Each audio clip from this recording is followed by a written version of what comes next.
Welcome to our Clear Vision Wednesday show.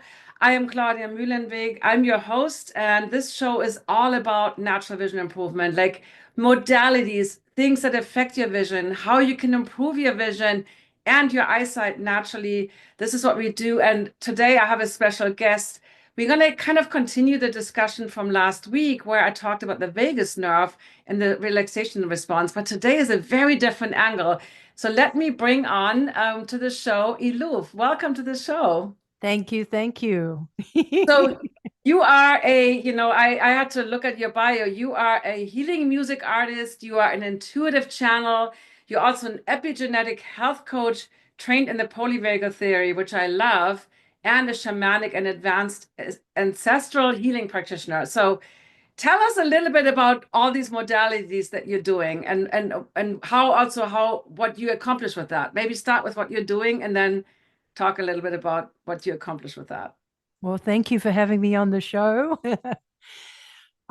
All of the modalities have come over time. So, my primary modality of sound healing was the first modality that I encountered in a holistic way. And then I started bringing in other modalities. And my voice was the first tool that I used for sound healing. So I experimented with using certain tones with people to do clearing, chakra clearing, energetic clearing.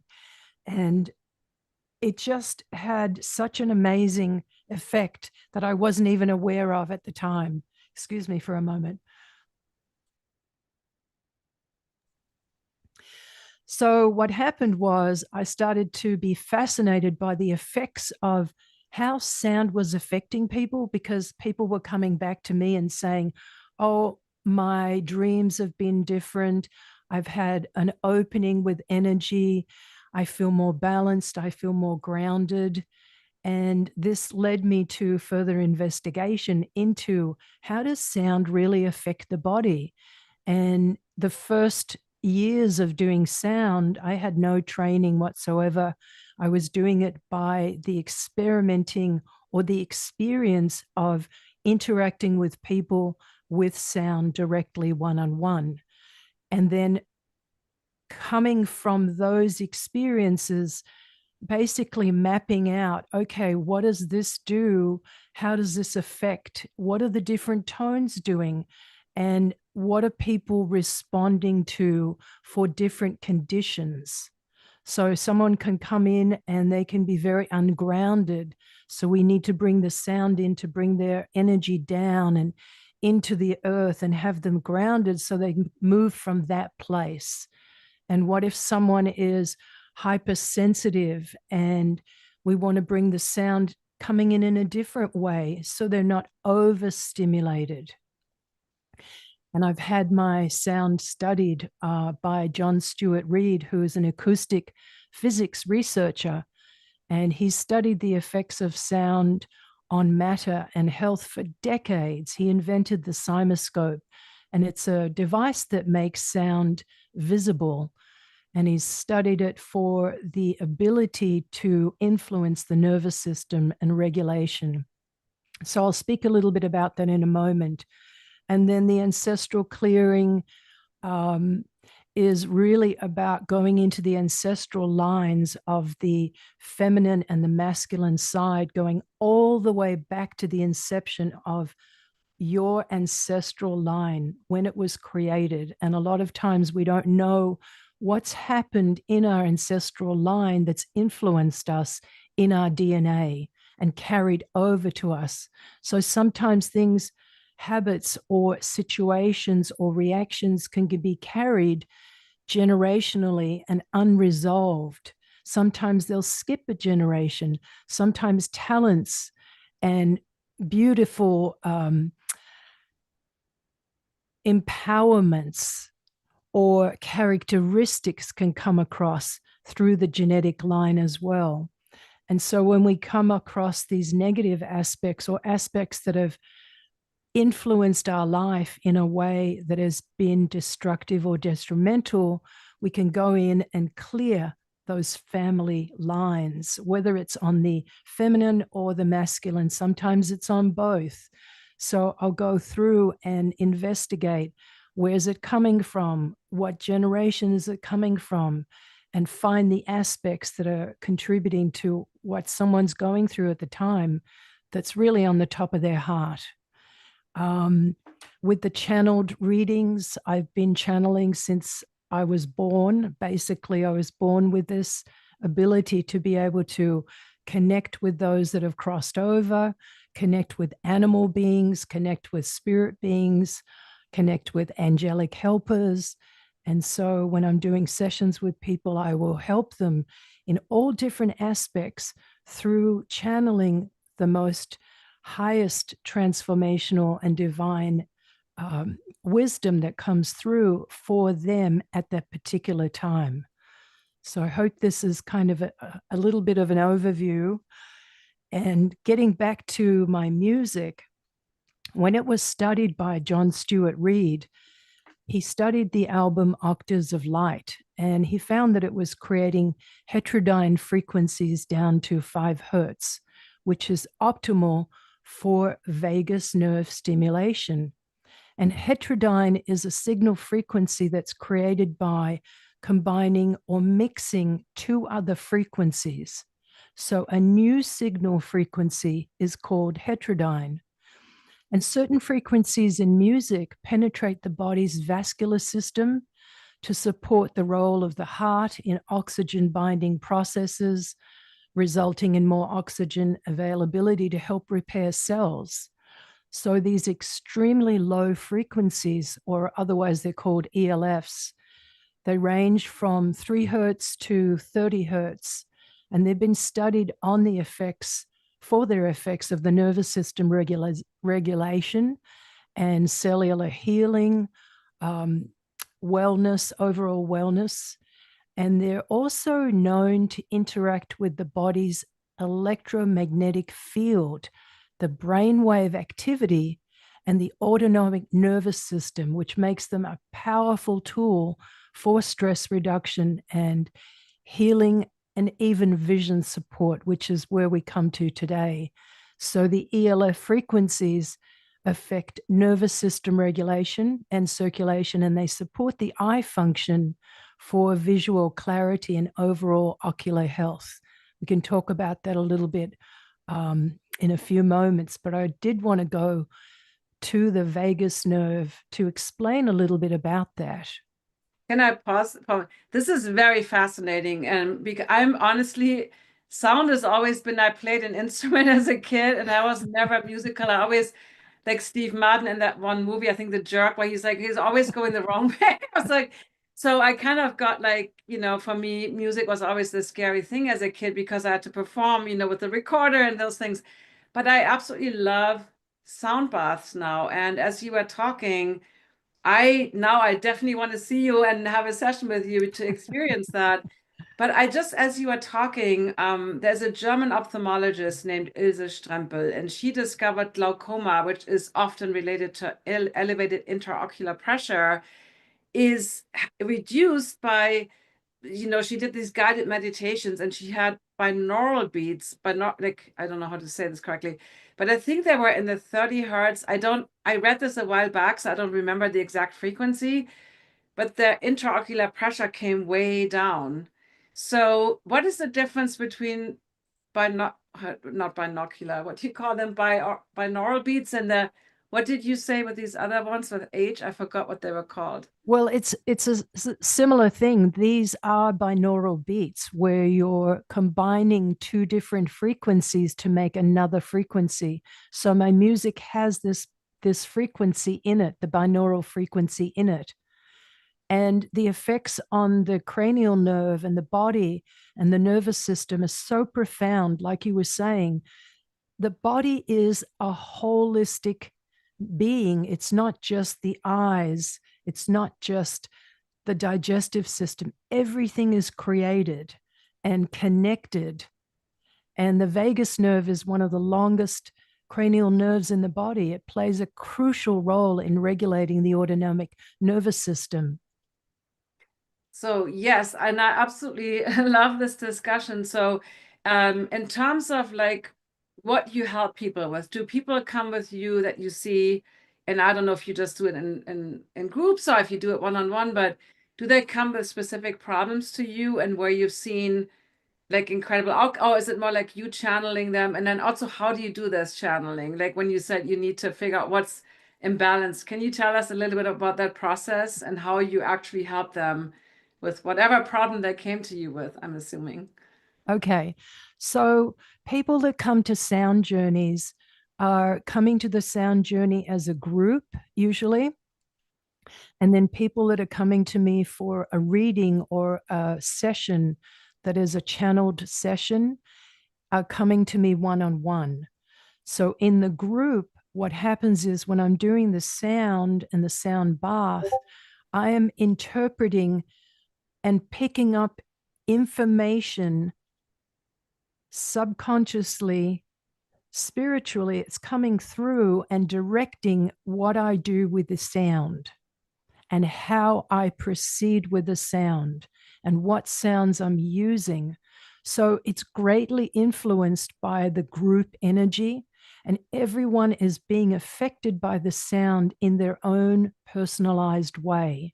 So even though the sound is coming in and it's coming in as uh, for the group as a whole, each person will receive the sound and the sound will go where it needs to go. So some people might say, oh, I come in and I have a knee problem, but maybe the knee problem is actually connected to something that's going on in the cranium or in the hips or somewhere else. So the sound goes through the ear, through the bones in the ear, and it goes vibrationally through the whole body. So the bones are vibrating, the skin is vibrating, every cell in the whole body is vibrating. And people receive differently. They'll receive where they need to receive at that time.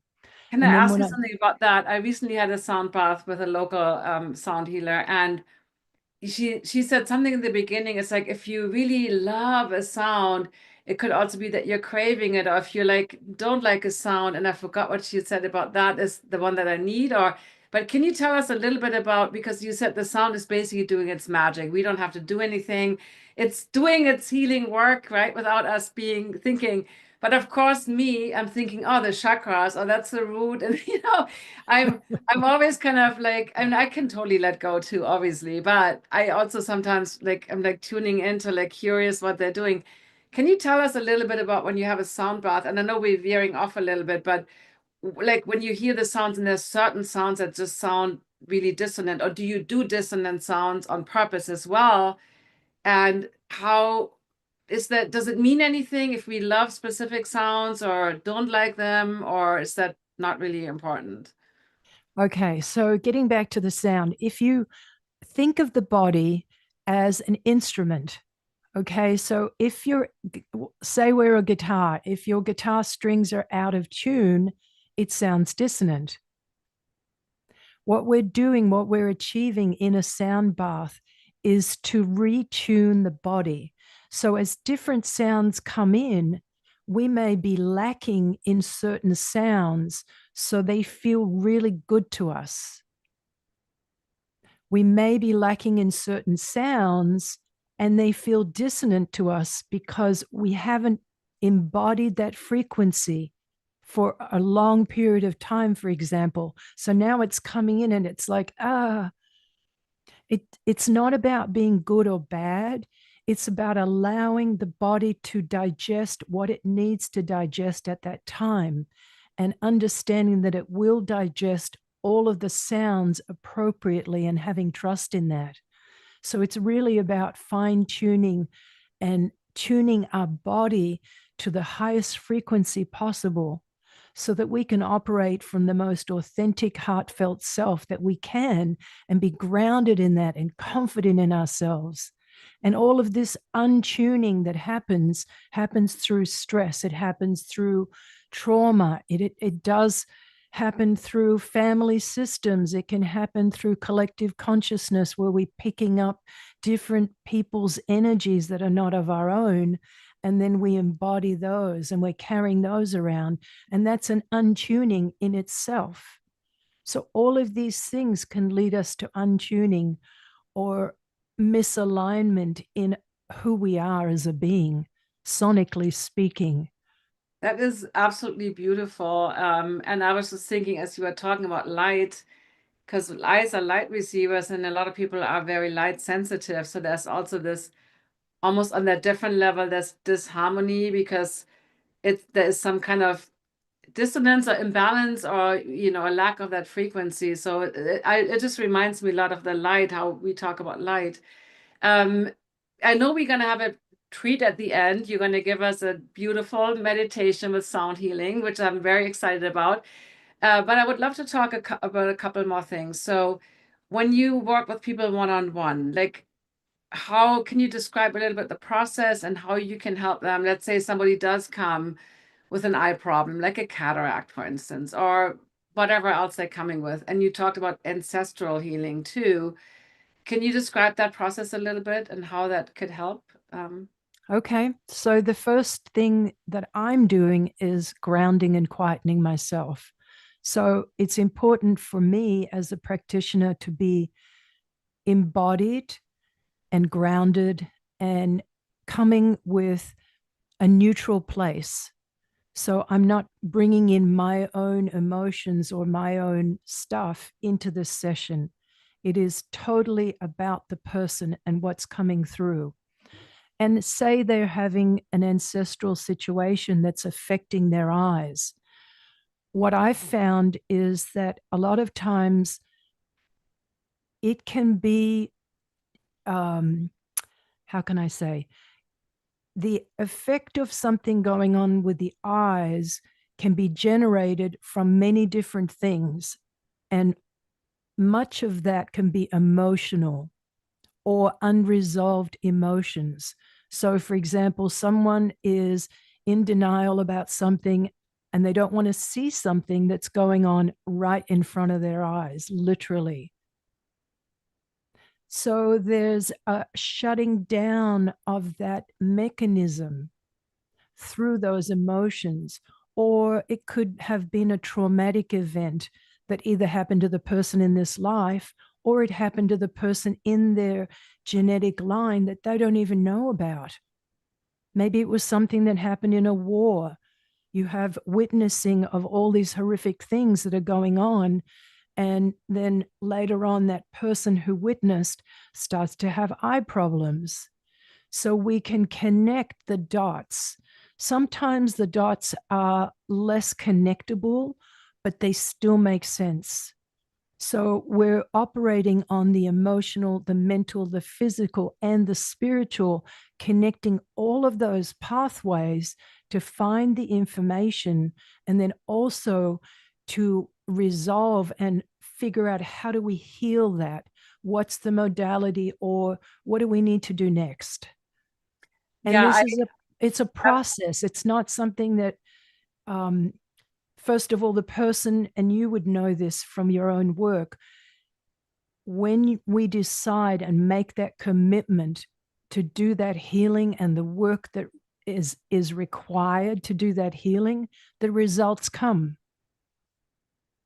yes, 100%. And I am a huge proponent of working on the emotional level. And I think it's so, so important. And that's kind of ignored by traditional eye care, right? We just look at the physical level, which has an impact, of course, but that emotional level. So I think this is very fascinating because so give us an example of how you would use, let's say something comes up from the ancestor line, something that they didn't want to see. So something that literally clouds your vision now. And I 100% agree. It's a step-by-step process, and you have to be committed and you have to be willing to, do that journey because it might not always be, I don't know about your experience, might not always be super comfortable. And there might be things coming that could be even like, that need to be digested over time. So, what have you found in terms of the process? I know I hate that question myself, but like, how long does it take, or what can you expect, or how does it help like what you talked about, they have to resolve those, like your next steps in terms of figuring out what the modality is the next that they need. Have you found any connections with vision problems, or is it just basically always completely different with each person? So it is completely different with each person based on their history and their ancestral lines. And the the process that I do with a person in that session is the ancestral clearing process that I do that I'm I don't talk about that. I'm doing it Okay. spontaneously as we're in session to session, person to person. Then what happens is I might get channeled messages for that person of things that they can do or recommendations for after that. So when we're in session, we're in discovery and we're in process.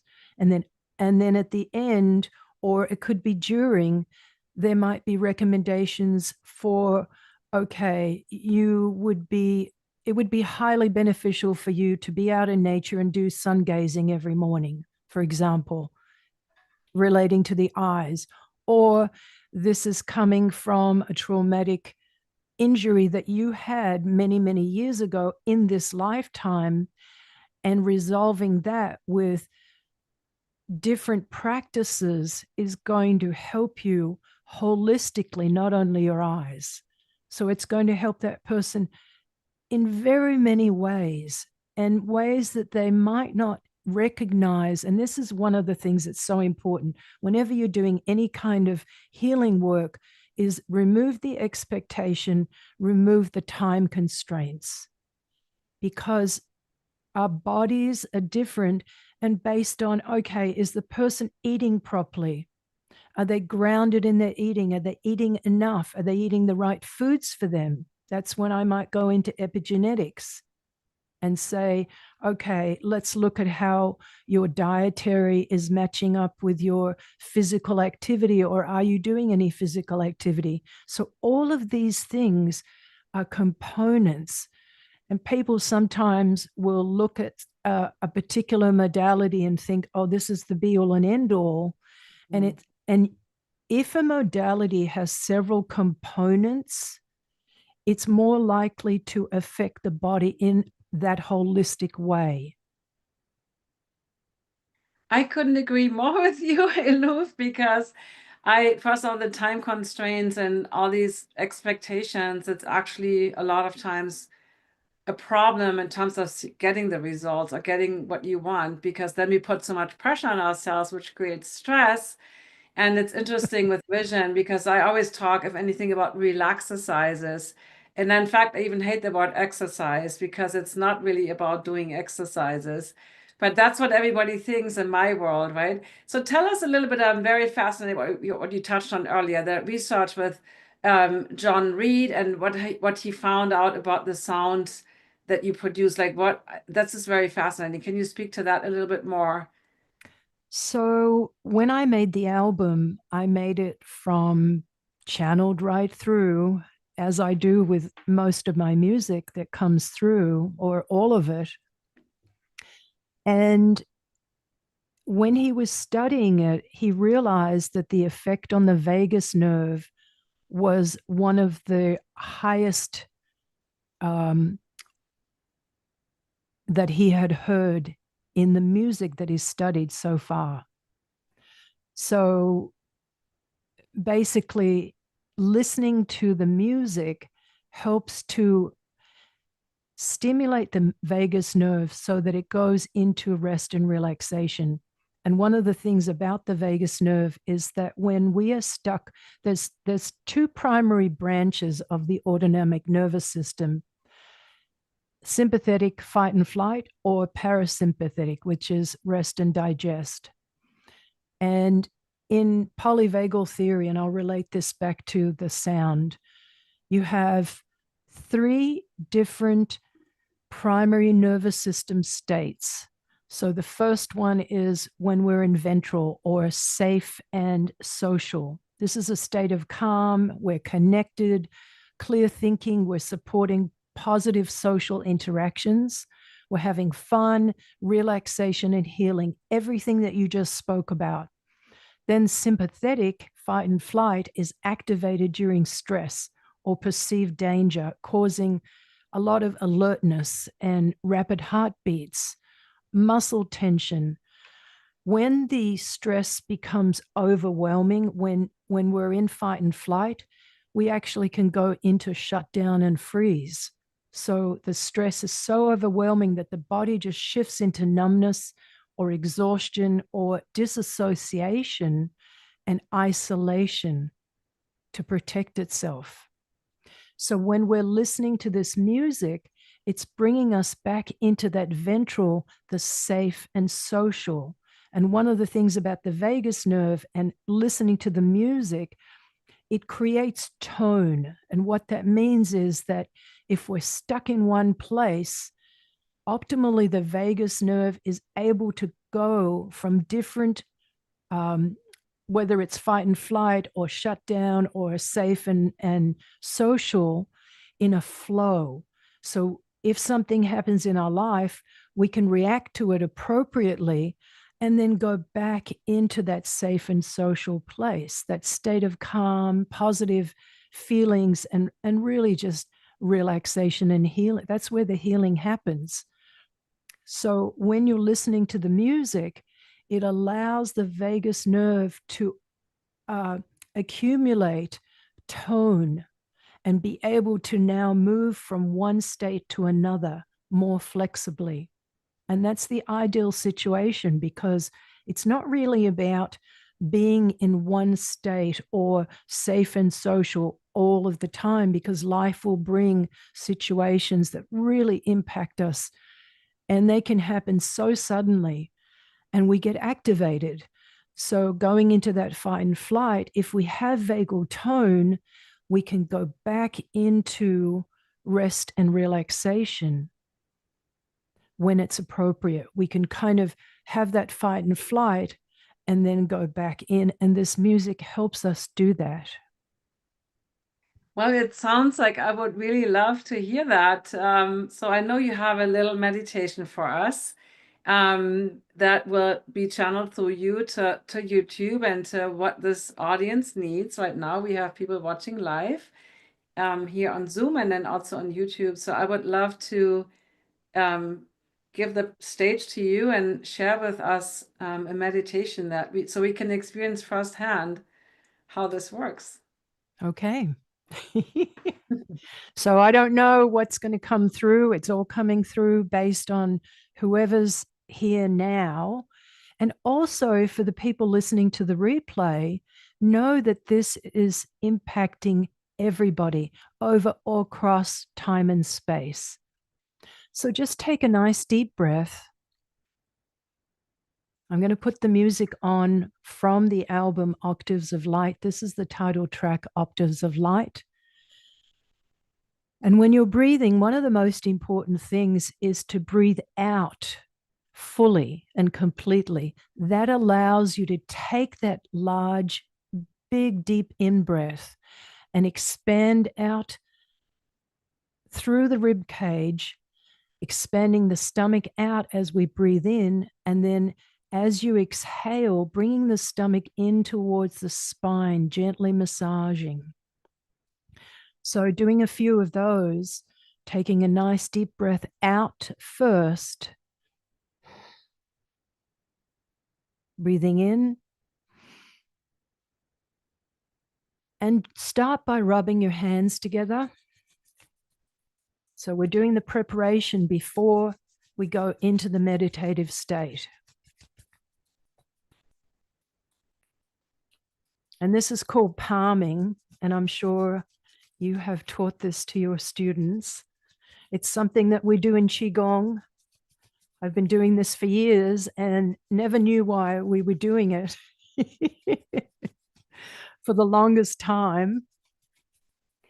And then once your palms are really warm, take the warmth and relaxation from the palms, bringing them over the eyes, closing the eyes, and just feel the energy from your hands flowing into your eyes, just releasing the tension. Just stay here for a few more moments.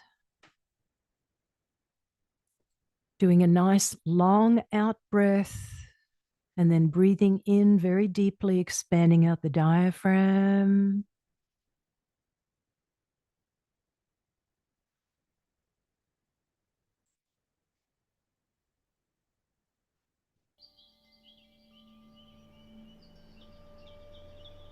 Now we're going to do a vagus nerve activation. We take our hands from the eyes with that warmth and gently massage behind the ears and down the sides of your neck. Do this several times. Behind the ears, down the side of your neck. This has a calming effect on the nervous system. And you can place your hands on your heart and allow yourself to just go into that deep breath, feeling your nervous system calming.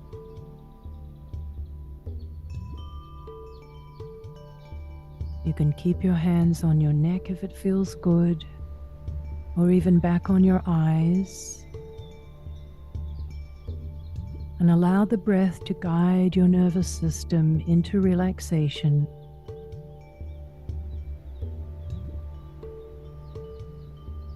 Taking another deep breath in. And imagine from the sky, from the heavens above, a golden light,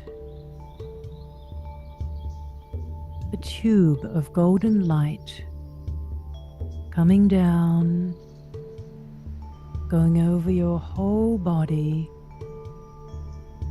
over your head, your eyes, your neck, your shoulders, your arms, your chest,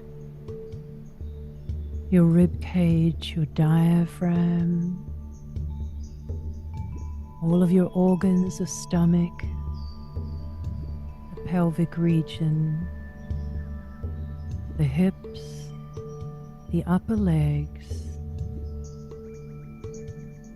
the front and back of the legs, the front and back of the knees, the calves, the ankles,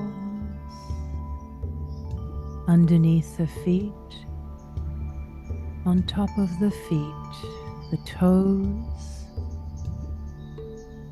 over your hands. Your whole being is enveloped in golden, shimmering light. Through this light, from above, through the top of your head, comes in a shimmering blue light.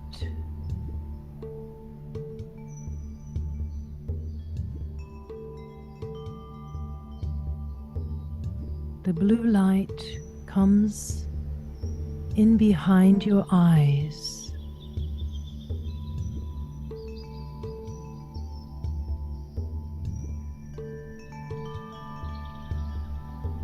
Staying around the eyes, around the muscles of the eyes, from the inside and the outside in, surrounding all of your eyes, allowing your eyes to relax, deeply relax.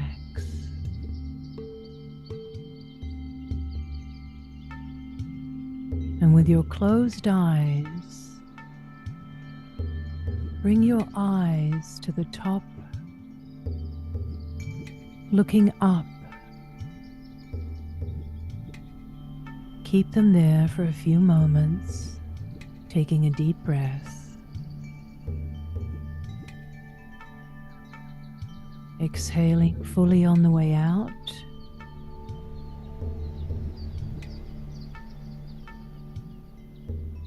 And then releasing the eyes, keeping the eyes closed.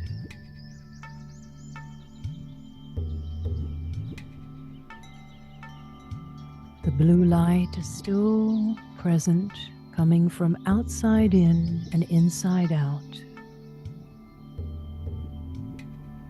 Once again, with the eyes closed, bringing the eyes upwards, looking upwards, holding them there for a few moments, taking deep breaths,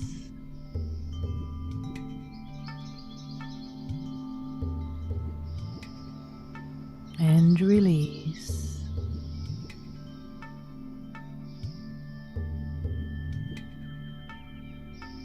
Deep breath in and exhale fully out.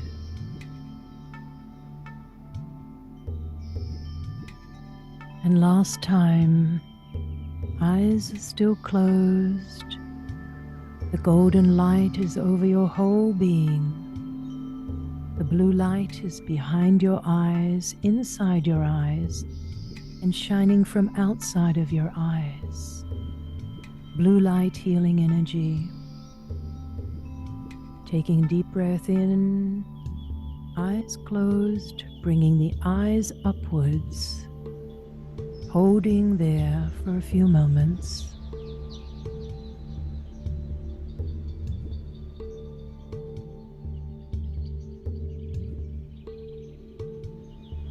And release. Deep breath in and bringing the tongue to the back of the teeth, the front teeth, and gently pressing in the space between the top of the mouth and the back of the front teeth. Taking a deep breath in through the nose, keeping the tongue placed there.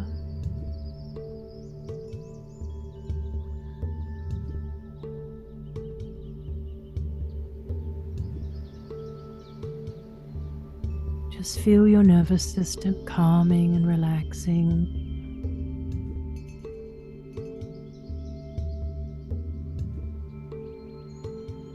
The energy behind your eyes, enhanced, purified.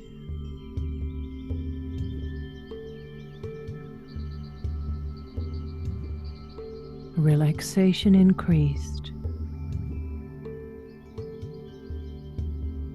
Taking another deep breath in and exhaling and opening your eyes very gently. And gently coming back into the room, into the space.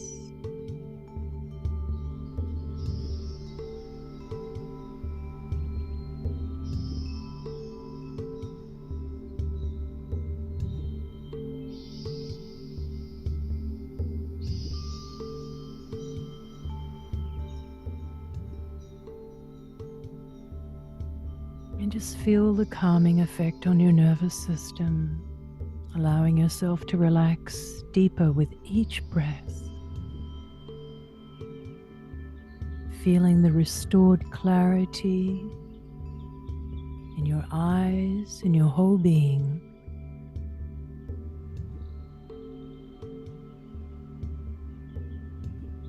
Allowing the colored light to just drop away.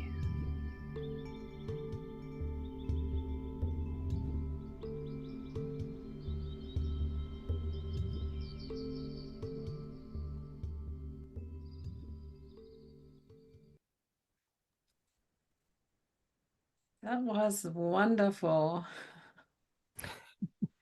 Thank you so much, Eluv. I really appreciate it. And I don't know, let me see on YouTube if that was helpful for everybody. I feel incredibly relaxed. And especially for me, it's a difficult time today.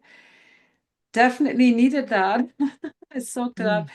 So how can people find you? Anybody watching this who feels like they would love to connect with you for either a sound bath or channeling, a reading, Do you do this all online? Do you do it in person? Do you do both? Tell us a little bit about that. Okay, so I do sessions on Zoom or phone call if they're in Florida area. And the sound journeys are currently in person, maybe moving to online later on. And if someone would like to find out more about all the modalities, you can go to ELUV Music, elovmusic.com, or elovsoulwhisperer.com. And the difference between those two sites is Eluv Music is mostly about music. I do have a blog on there. And the Eluv Soul Whisperer is more specific to sessions, private sessions that I do. And I also have a radio show on WMNF Tampa, and it's a worldwide radio show you can access by going to WMNF.org and looking up Ultrasounds Radio, and you'll find my radio show. I'm on archives there. You can listen to all of the shows on the archives, or you can tune in live and just go to your website, the website, WMNF.org. Thank you. Thank you so much for having me. You're so welcome. Lauren on YouTube said that was amazing. So yes, I couldn't agree more. So we have all the links to your Instagram and your YouTube and everything else also in the YouTube description. So click the little more button and then you see everything down there, all the links. So thank you so much. We will have our little private after party in my Clear Vision Club. Make sure to subscribe to my channel, click the little bell icon, follow Eluv on her channel and on Instagram, wherever you hang out. But this every week we go in to bring you amazing things, amazing guests or education, just like we did today.